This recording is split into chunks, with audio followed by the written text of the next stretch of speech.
যার রাজনীতি, যার রাজনীতি দর্শন, যার রাষ্ট্র বিনির্মাণ এবং দেশ বিনির্মাণ প্রকল্পটা সবচেয়ে বেশি বোঝা দরকার, সেই ব্যক্তির নাম হচ্ছে জিয়াউর রহমান।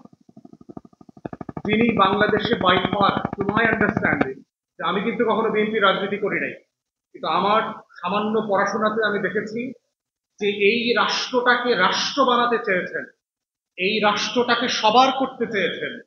সে পাহাড়ি হোক, তার পাহাড়ের রাষ্ট্র হবে, সে বাঙালির রাষ্ট্র হবে, এটা হিন্দুর রাষ্ট্র হবে, মুসলমানের রাষ্ট্র হবে, হরিজনের রাষ্ট্র হবে, উর্দুভাষীদের রাষ্ট্র হবে, যে যেখানে যে ভাষায় কথা বলেন তার রাষ্ট্র হবে। এই যে সার্বিক জাতীয়তাবাদ, কম্প্রিহেন্সিভ ন্যাশনালিজম বলতে যেটা বোঝায়, সবাইকে অ্যাকোমোডেট করে একটা বাংলাদেশ গড়বার যে লড়াই, যেটাকে আমরা স্টেট বিল্ডিং বলি, নেশন বিল্ডিং বলি, জাতি গঠনের যে রাজনীতি, এই রাজনীতিটা বাংলাদেশে একমাত্র বুঝেছেন, করেছেন এবং ব্যক্তি জীবনে এটার একদম এমবেডিমেন্ট ছিলেন। যেই তার আপাদমস্তক এই রাজনীতিকে ধারণ করতেন, সেরকম একজন মানুষ ছিলেন শহীদ প্রেসিডেন্ট জিয়াউর রহমান। এবং দুঃখজনক হলো সত্য যে আজকে আমরা যারা পুরো জাতীয়তাবাদী ইসলামী মূল্যবোধী বিশ্বাস, এই যে বলয় যে রাজনীতি করি বিভিন্ন দলে দলে, এই ব্যক্তির রাজনীতিটা নিয়ে তেমন কোনো চর্চা নাই, বোঝার চেষ্টা নাই, আমাদের পাঠ্যপুস্তকেও নাই, রাজনৈতিক দলগুলোর মধ্যেও নাই, একাডেমিয়াতে নাই, তত্ত্ব বিশ্ববিদ্যালয় সভা সিম্পোজিয়ামে নাই। বাংলাদেশে যেটা হয়েছে, আমাদের ওই যে কোরআন শরীফের এক্সাম্পল দেই, আমাদের ঘরে দেখবেন সবার কোরআন শরীফ আছে না, এইটাকে আমরা গিলাফের চাদরে করে ঢাইকা ঢুইকা অনেক আলমারির উপরে রাইখা দিই। এত ময়লা জমে, রমজান মাস আসলে পরে এইটারে ধোয়া মশা করা লাগে এই কোরআন শরীফটা বাই করতে। দেখছেন না? আল্লাহ তাআলা কি কোরআন শরীফটা ওই গিলাফের চাদরে ঢাইকা ময়লার ভিতরে রাখতে বলছে, না ওইটা পইরা বুইঝা আমল করতে বলছে?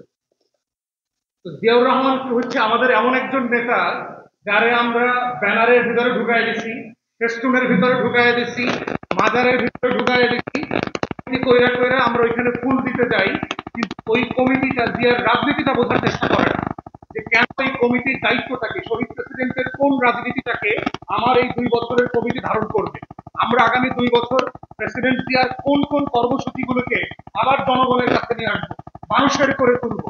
এটাই তো বাংলাদেশ। উনি তো ঢাকাতে বসে ক্ষমতা দিয়ে পলিটিক্স করতে পারতেন, ওনার উর্দি পরে, প্যান্ট শার্ট পরে, জিন্স আর গেঞ্জি পরে, কোদাল দিয়ে তো মাটি কাটার প্রয়োজন ছিল না। তাহলে উনি কেমন জিয়া ছিলেন? উনি ক্ষমতা দিয়ে তো শাসন করেন নাই, উনি তো স্তুতি করতেন না, ওনার কোনো বক্তব্যে দেখবেন তেল মারা স্তুতি নাই, স্ট্রেট টু দ্য পয়েন্টে কথা বলতেন। আমার আমার গ্রামকে তৈরি করতে হবে, আমার প্রত্যেকটা গ্রামকে একটা খামার বাড়ি বানাইতে হবে, এখানে মুরগি হবে, এখানে হাঁস হবে, এখানে মাছ চাষ হবে, এখানে গরু ছাগল থাকবে, প্রত্যেকটা পরিবার স্বাবলম্বী হবে। কারণ আমার প্রত্যেকটা পরিবার যখন স্বাবলম্বী হবে, আমার রাষ্ট্র স্বাবলম্বী হবে, আমার অর্থনীতি স্বাবলম্বী হবে। এবং এটা ভেবেছেন বলেই বাংলাদেশের আজকের অর্থনীতিকে যেই ভিত্তিতে উনি দাঁড় করিয়ে দিয়েছেন, এরপরে বাংলাদেশে গত 40-44 বছরে এখন পর্যন্ত অর্থনীতির নতুন কোনো বলার মতো কোনো সেক্টর তৈরি হয়নি, এখনো তৈরি হয়নি। তাহলে সেই কথাগুলো কেন আমরা বলছি না? আমরা সারাদিন যদি জিয়াউর রহমানের খালি স্তুতি গাই, তাহলে জিয়াউর রহমানের রাজনীতিটা বলবে কি?